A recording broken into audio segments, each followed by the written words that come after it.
This topic is about plays, teaching plays to kids versus teaching them how to play.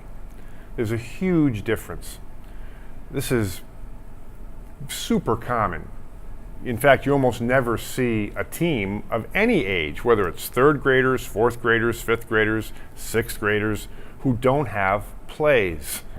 Those of you that are familiar with basics know that even with our more advanced teams that are full of all-state players, we have 100 players almost at the collegiate level, there are no plays at all.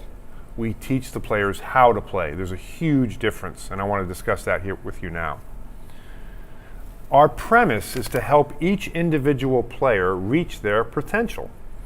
Can they develop sharp skills? Do they understand what conditioning really is about? And can they think properly in a mentally tough manner? None of these issues have anything to do with how many wins or losses you have on your team.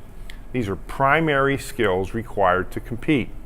Now, how many kids have these skills? A fraction of the kids have these skills.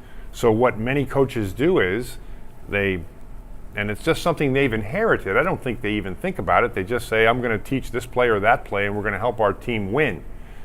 The fact of the matter is many of these kids can't even jump stop or use their weak hand or shoot with proper form or how to create space with their feet, how to pivot properly, how to get the ball up. So you're teaching plays before the kids have any chance of executing them properly. So especially for kids in middle school, that would be 8th grade and younger, forget the plays. Teach them how to play. Give them these primary skills first. If you're insistent on teaching them a play, at least try to teach them the motion offense, which has to do with proper spacing, sharp cuts, movement without the ball, understanding what one player is doing and recognizing that. I'm going to talk about that in a second. And forget the plays.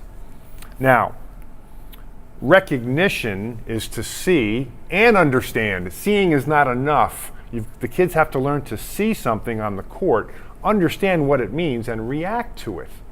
So the thing is, with plays, what we're trying to do is choreograph the actual game. Basketball is the least choreographed game of all. From moment to moment, we don't know what's going to happen. So to actually stamp a play and say, you go to point A, you go to point B. When you get to point B, you go to set a screen over here, you cut over here. It never happens.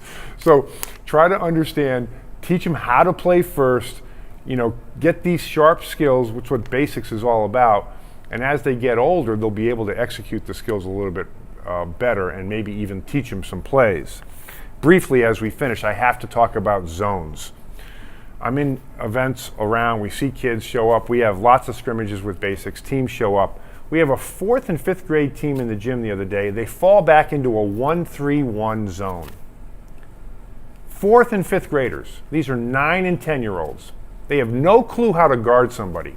They have no clue how to take away their space or make them go to their weak hand, but they're guarding a space. Why are they doing this? Because the coaches want to win. Understand, teach the players competitive skills, man-to-man first. All zone principles are based on man-to-man.